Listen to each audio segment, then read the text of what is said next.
Hi everyone, hope you're all okay. In this video I'm going to show you how to make a coffee and walnut roll cake. Okay, let's get started. So take some walnut pieces, this is 75 grams, and just toast them in the oven for about 10 minutes. And then in a mixing bowl, separate your eggs.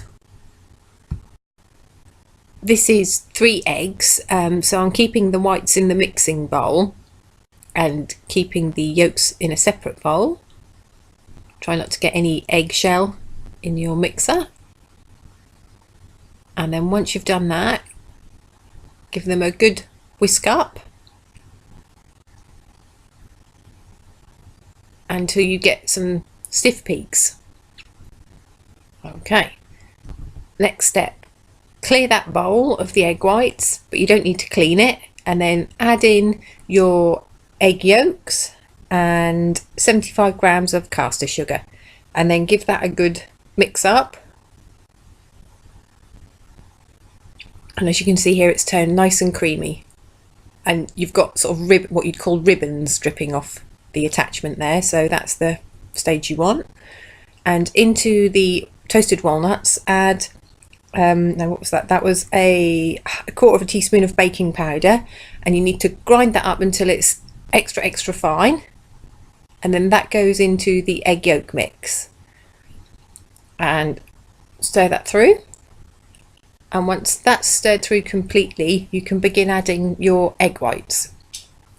So you need to fold them in gently, as this is the part that keeps the air and the cake nice and light, and I'd recommend using a metal spoon as well for this process. So keep going until you've got all the egg whites combined into the mixture,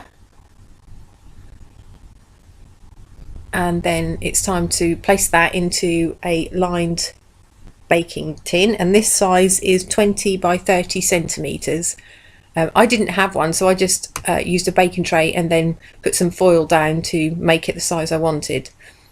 So make sure it pushes out all to the edges and it's totally even. And then that goes into the oven. And it doesn't take very long to bake. I think it was around 10 to 12 minutes. And while that's doing, I just added some caster sugar to a piece of parchment and took out the baked cake when it was still warm and laid that flat, peeled off the back of the parchment, and it's really hot at this point, so just be a bit careful, but it's important that you do this stage while it is still warm. And then you just roll the cake into the shape that you're going to want the final product. You can see there I put a little slice down the first sort of part of the cake, and that just helps it begin the roll. So not all the way through the cake, just very gently through the beginning of it, and then you roll the cake with the parchment still inside it. So keep on going until you've got the entire cake rolled up, and then when that's done you just need to set that aside. Okay, next step is the icing. Now this particular one is melted butter, so you need to melt 125 grams of butter in a pan and pour that into 300 grams of icing sugar, and bring that all together.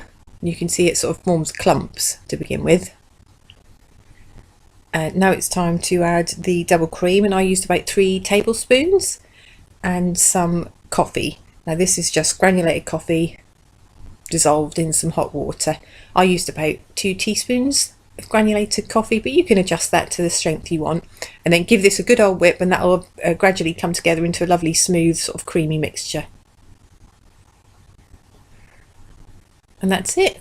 You can set that aside in the fridge while the cake cools, and once it's cooled you unravel it, and you can see it's sort of curled up at the edges, so it's retains its shape. And you take your mixture and you basically just spread it out in the center of the cake.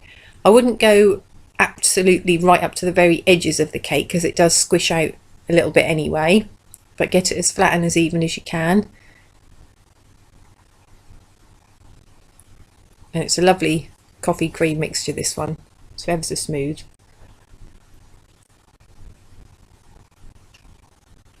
Okay, so use as much or as little as you like. I like quite a lot of filling, so I went to town on this one.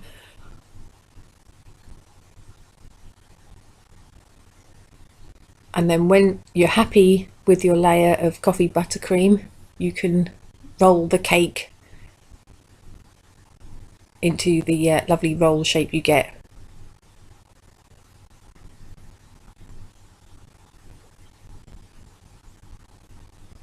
So just do it ever so gently, and that will help to prevent any cracking as well. And then I just trimmed off the ends to neaten it up and ate them. Placed it on the serving board, sprinkled on a bit more caster sugar, and then with the remaining coffee buttercream I used a Wilton 1M tip and made some swirls along the back like a coffee mohawk, and then added some extra pieces of walnut. And that is your cake complete. I hope you like it. It's a beautiful classic combination of flavours and one of my favourites. So check out in the description below for the recipe details, and give it a go. Thanks so much for watching. Bye.